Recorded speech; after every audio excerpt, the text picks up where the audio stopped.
In a world that's rushing, we slow it down, finding light where shadows surround. Heart to heart, where the truth is told. We rise together, stories unfold. The gold is within. If you don't go within, you go without.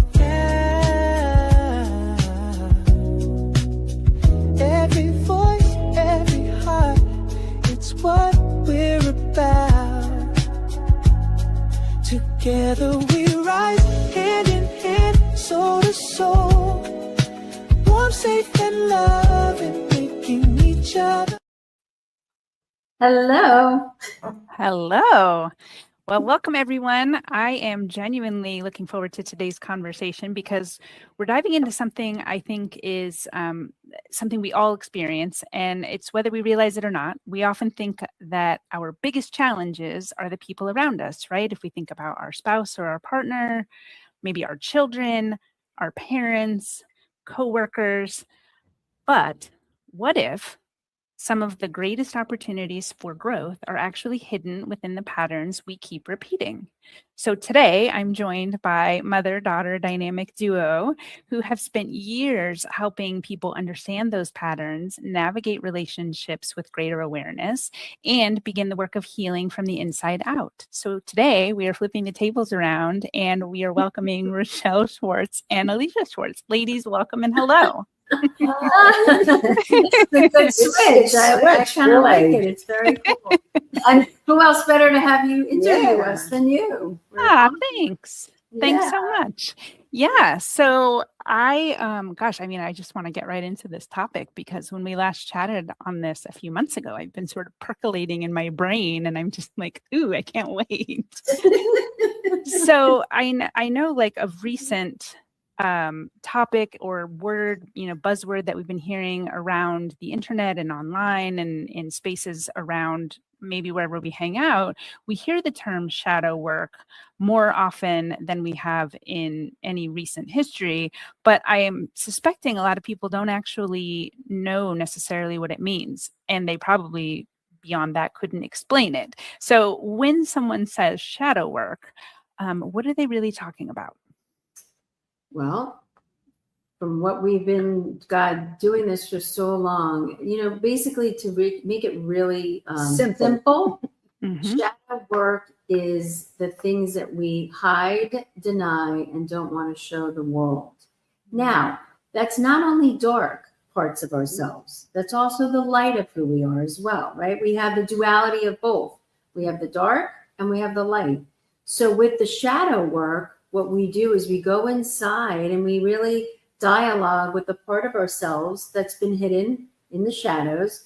Maybe it's your jealous self. A lot of people can't be with their jealous self. But the gift of jealousy is motivation. It motivates you to do things different. Or you see someone out there and you're like, oh, I want what they want. Right. Okay, great. So now we get to use that part instead of it using us.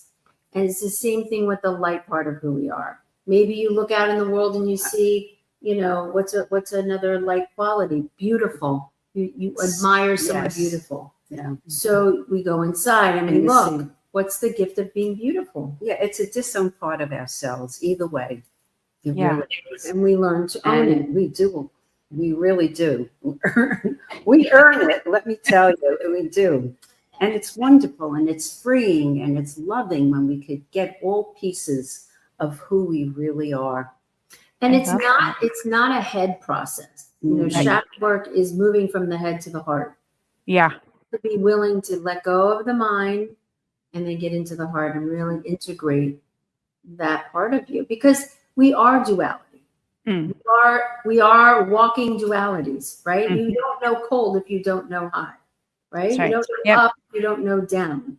Yeah. Same thing with shadow. You have to have all of who you are to be authentic with who you are. Yep. And then a good analogy was if you're sitting in a room that's very dark and you open the door and there's the light. Mm-hmm.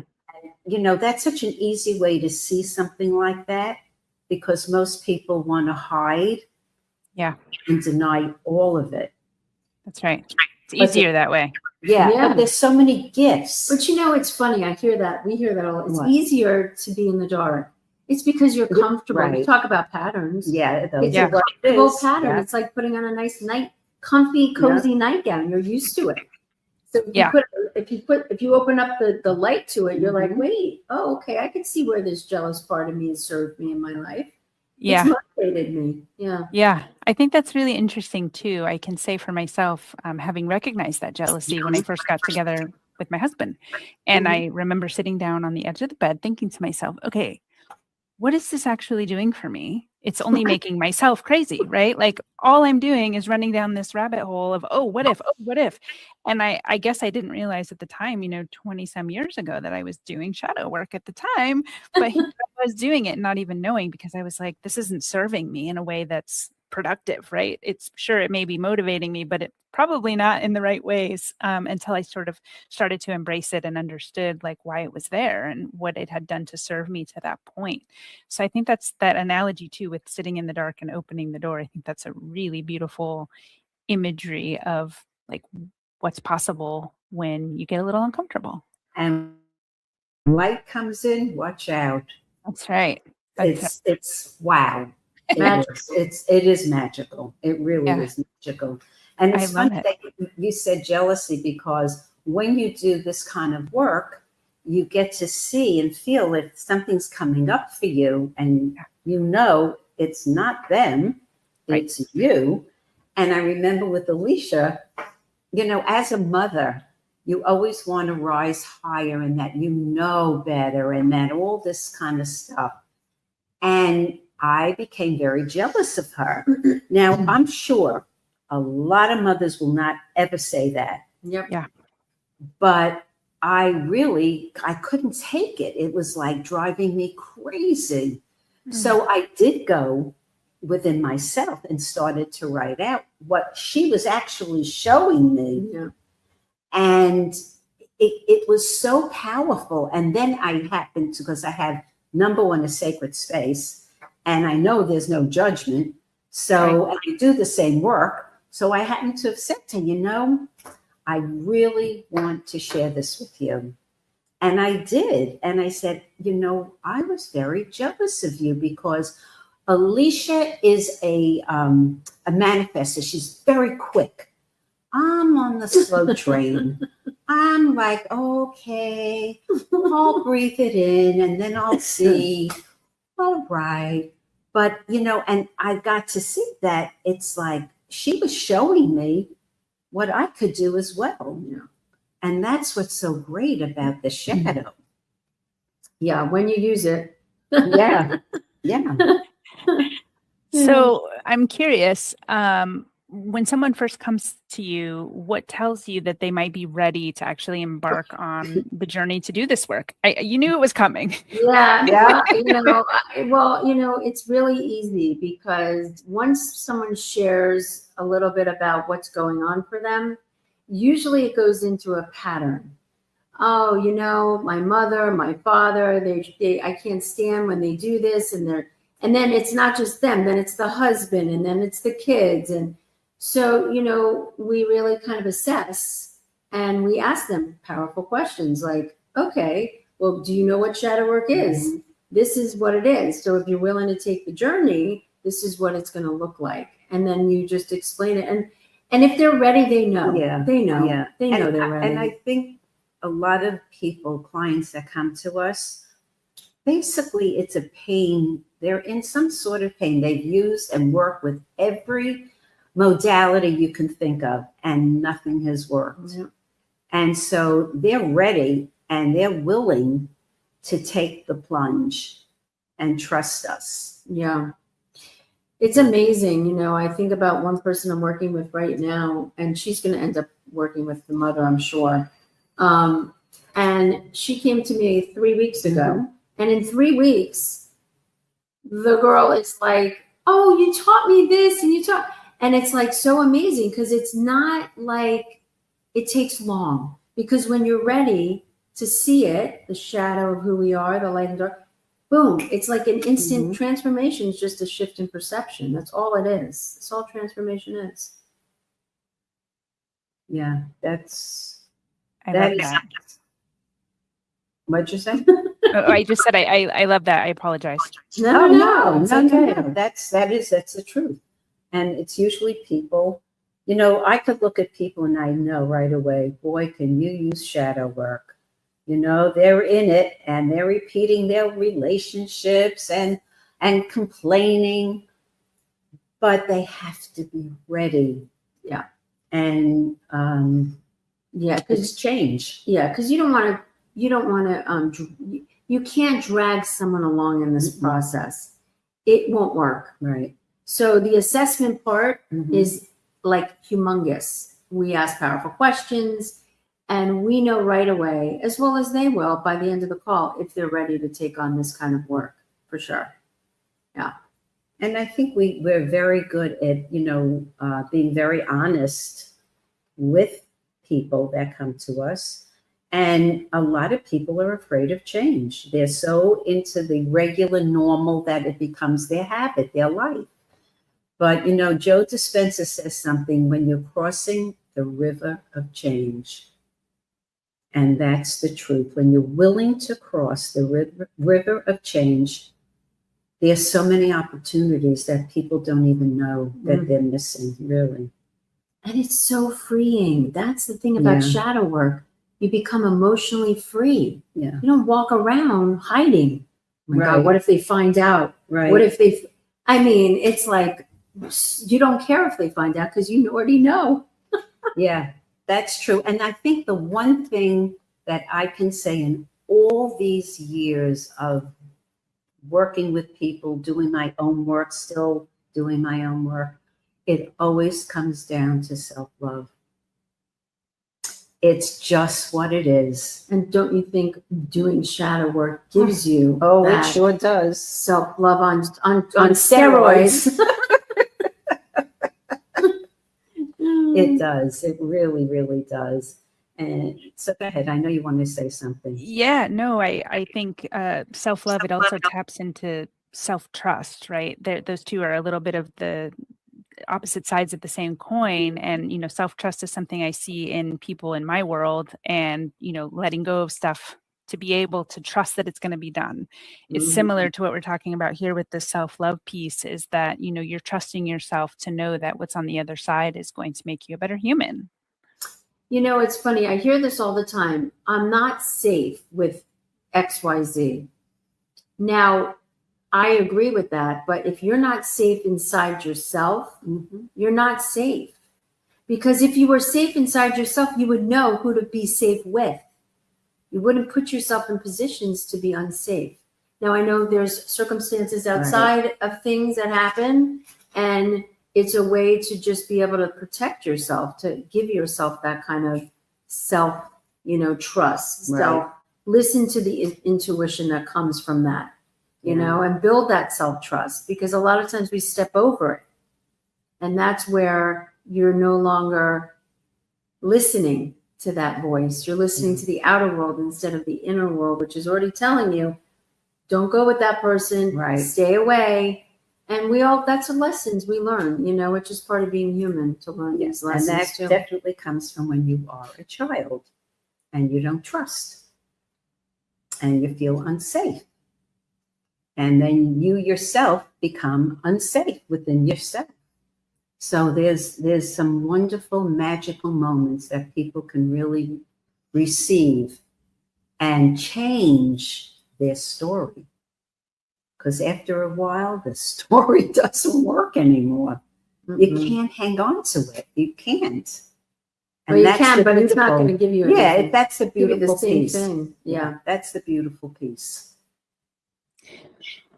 Well, I know part of this conversation came from, I sort of mentioned it earlier, about a few months ago when you and I, or the three of us, sat down and first had one of our early conversations, which was we were talking about the tension that people experience when they're trying to move forward in life. And we've talked about this a little bit with the sea of change.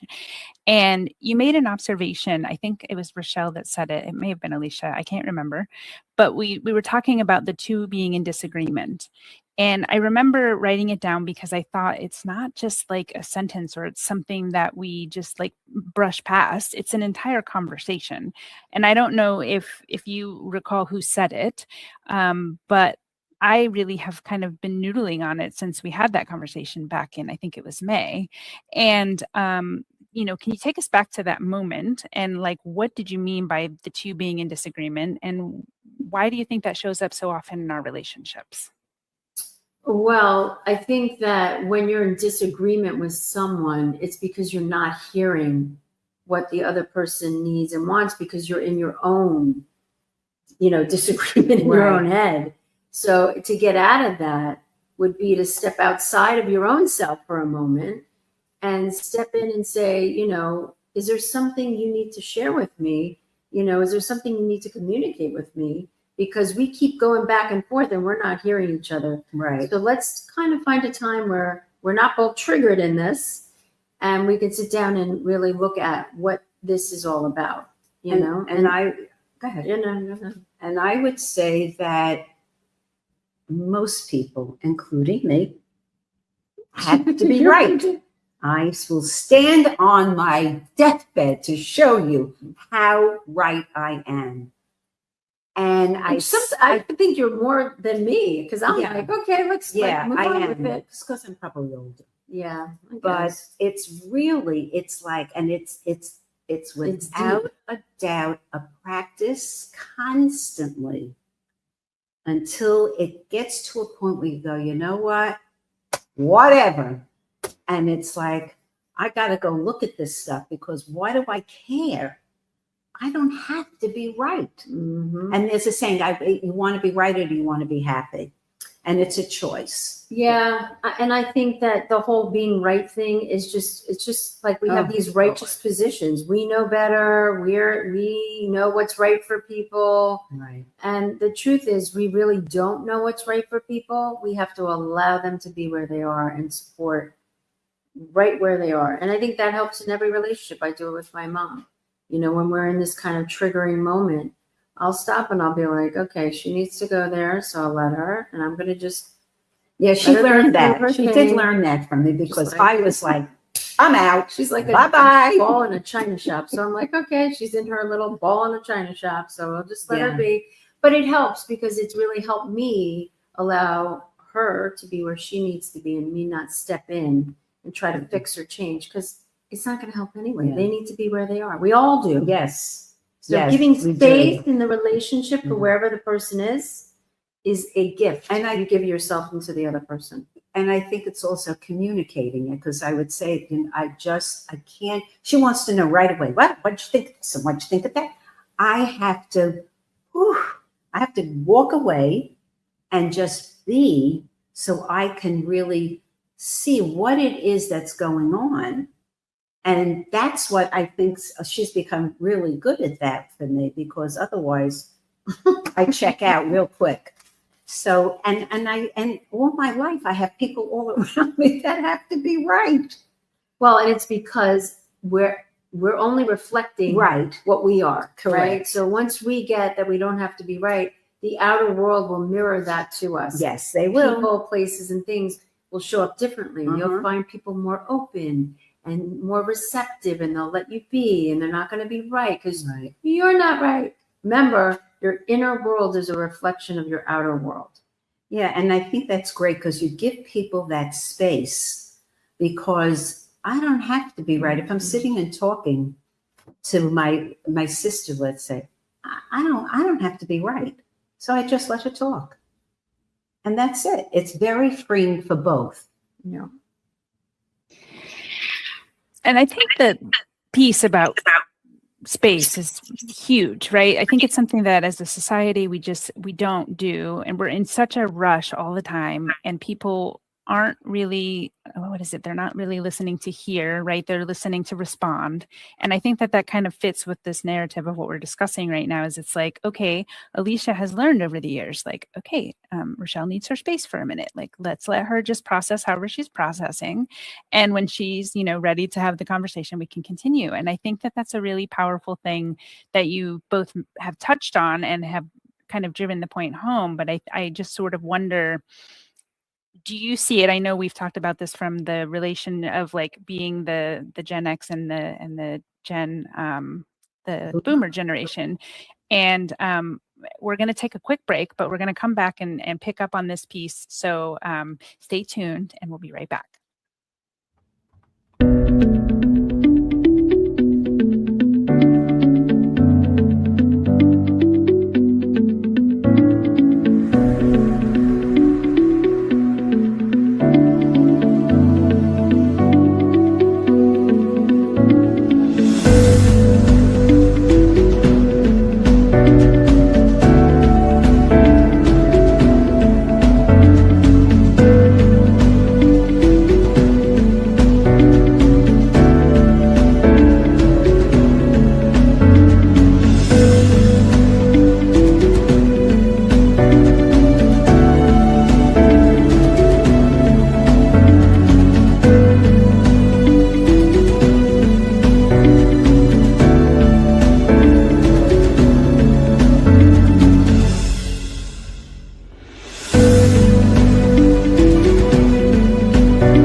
Welcome back.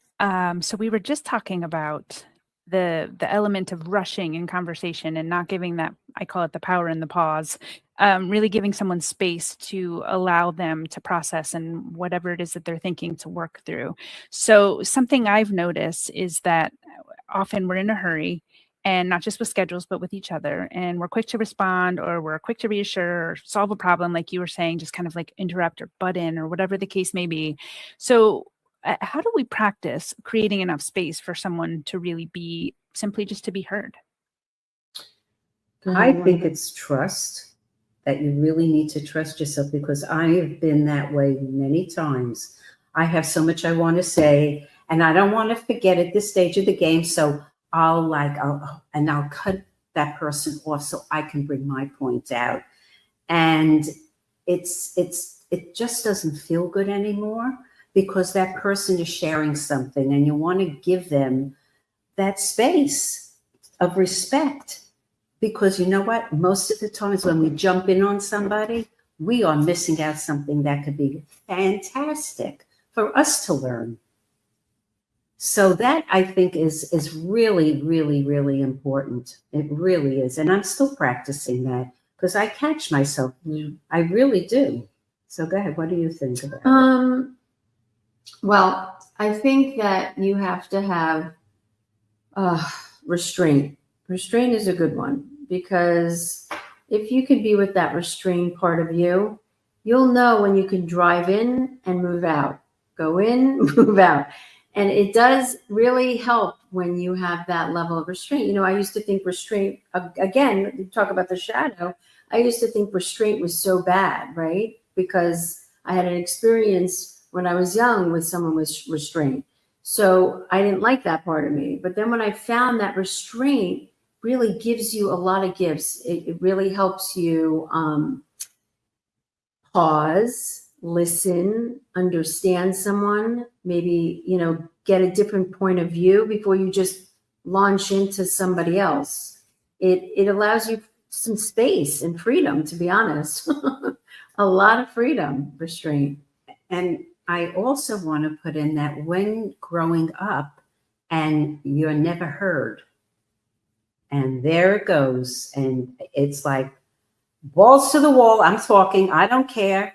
And that's another, you know, shadow, because for me, I never was heard, and I had learning disabilities, so I was stupid.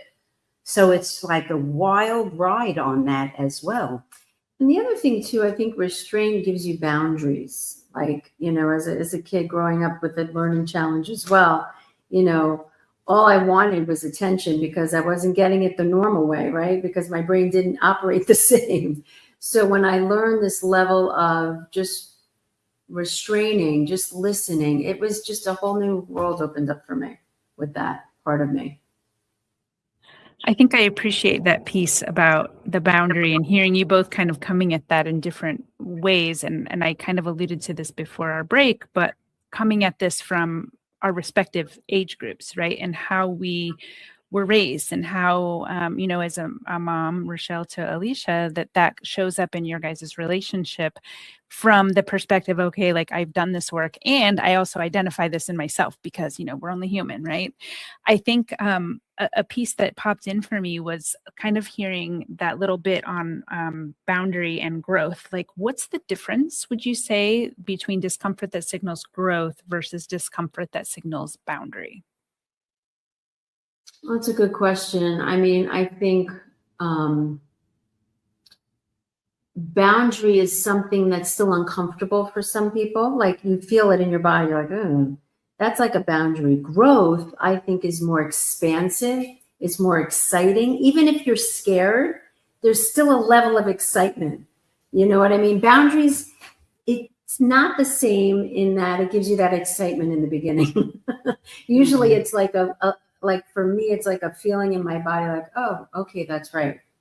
Okay, it's like a self-correct. Okay, this person, place, or thing needs a boundary. Okay, let me just readjust. Where growth feels like, woo, this is going to be fun. It's exciting. It is. Even though you could be scared too, but that's, I think, the difference for me. Yeah, it is. It definitely is. Feel the fear and do it anyway. Yeah. Yeah. That's really the truth. Boundaries is an ongoing process. I think I'm better at boundaries today and more, there's more freedom in it, but it's depending on who it's coming from, it still can be a little bit tricky. I still can feel like, oh, okay, it's almost like you're walking a tightrope and you're still trying to find your footing. Right. And it's like, okay, this is good. I'm right here. Okay. Yeah. That's what it feels That's like. good. Yeah. That's a great analogy.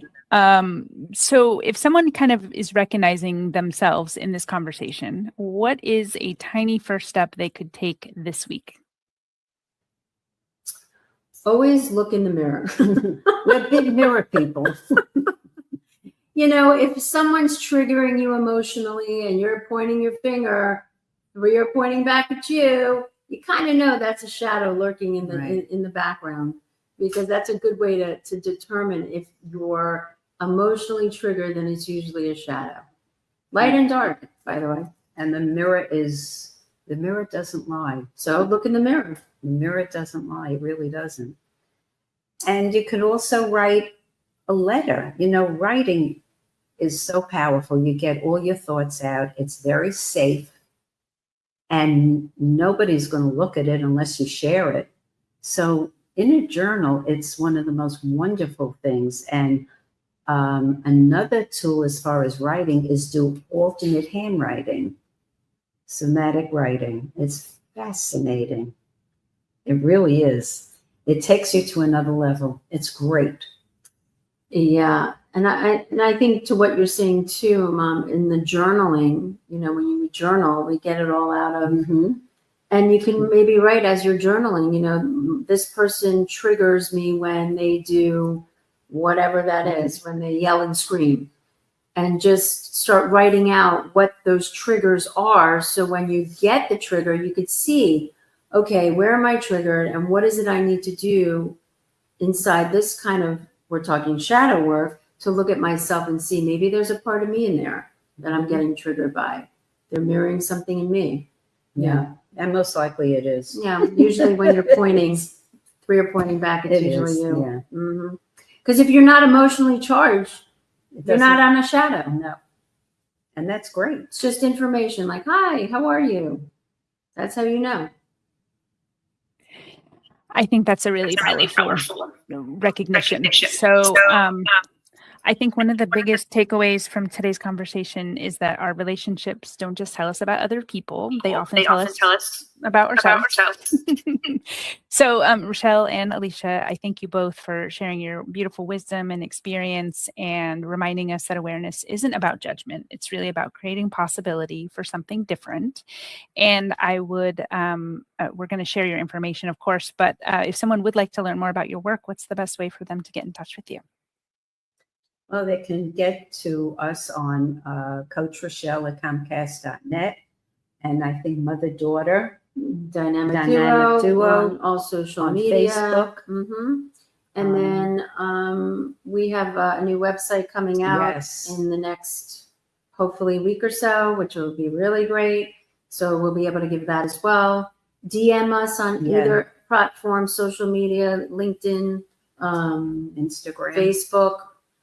We're all over. We so are. you'll find us and we'll find you if it's That's the right for fit. sure. The That's shadow for will sure. bring us to you and you will bring Yeah. us to them. That's true. Awesome. Well, I appreciate you letting me kind of take over and interview you two. It was lovely. And you'll be back to your regularly scheduled programming very, very soon in the next episode, probably. And I'll, keep my day job. Oh, no, you were amazing. Thank you, you. Dorotha. You're welcome. We love you. You were great. And we Mwah. thank you. Thank you. were great. Mwah.